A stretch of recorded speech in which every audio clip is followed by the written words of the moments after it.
Terça, 3 de junho. Verso para memorizar. Estas coisas aconteceram com eles para servir de exemplo, e foram escritas como advertência a nós, para quem o fim dos tempos tem chegado. Por isso, aquele que pensa estar em pé, veja que não caia. 1 Coríntios 10, 11 e 12.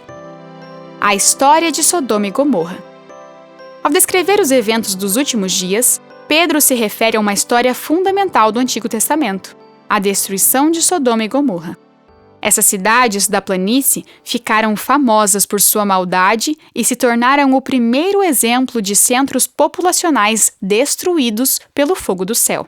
Ouça 2 Pedro 2, 4 a 11.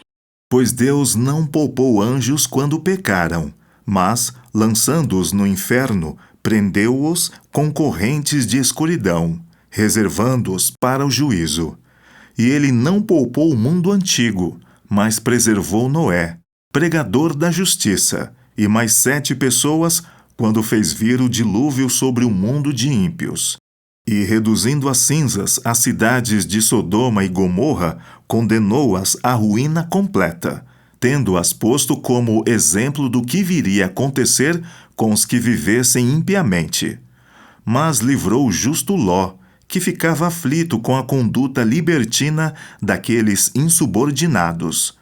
Porque esse homem justo, pelo que via e ouvia ao morar entre eles, atormentava sua alma justa, dia após dia, por causa das obras iníquas que aqueles praticavam.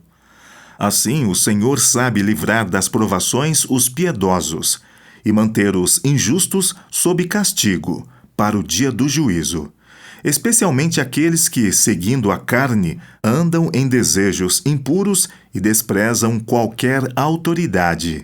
Atrevidos, arrogantes, não temem difamar os gloriosos seres celestiais, ao passo que anjos, embora maiores em força e poder, não proferem contra essas autoridades sentença difamatória na presença do Senhor. Judas 5 a 8. Embora vocês já estejam cientes de tudo, de uma vez por todas, quero lembrar-lhes que Jesus, tendo libertado um povo, tirando-o da terra do Egito, destruiu depois os que não creram. E a anjos, os que não guardaram seu estado original, mas abandonaram o seu próprio lugar. Ele tem guardado sob trevas, em algemas eternas, para o juízo do grande dia.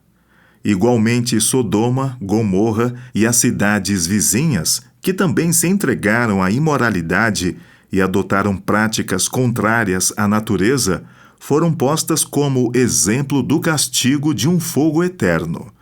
Do mesmo modo, também esses, quais sonhadores, contaminam a carne, rejeitam a autoridade e insultam os gloriosos seres celestiais. Ezequiel 16, 46 a 50. A sua irmã mais velha é Samaria, que mora ao norte de você com as suas filhas. E a sua irmã mais nova, que mora ao sul de você, é Sodoma, com as suas filhas. Você andou nos mesmos caminhos em que elas andaram, e fez as mesmas abominações que elas fizeram. E como se isto não fosse o bastante, você ainda se corrompeu mais do que elas, em todos os seus caminhos. Tão certo como eu vivo, diz o Senhor Deus, a sua irmã Sodoma e as filhas dela não fizeram o que você e as suas filhas fizeram. Eis que esta foi a iniquidade de sua irmã Sodoma. Ela e as suas filhas foram orgulhosas, tiveram fartura de pão e próspera tranquilidade, mas nunca ampararam os pobres e os necessitados. Foram arrogantes e fizeram abominações diante de mim. Ao ver isso, eu as removi daquele lugar. Pergunta 4. Quais condições morais levaram à destruição dessas cidades e quais paralelos existem com nossos dias? A advertência apresentada às pessoas dos últimos dias por meio do relato de Sodoma e Gomorra é clara. Um dia, os ímpios serão destruídos. O pecado é enganoso, pois nos cega para o real estado de nosso coração, escondendo nossas transgressões sobre uma camada de autojustificação, enquanto somos rápidos em reconhecer os pecados dos outros.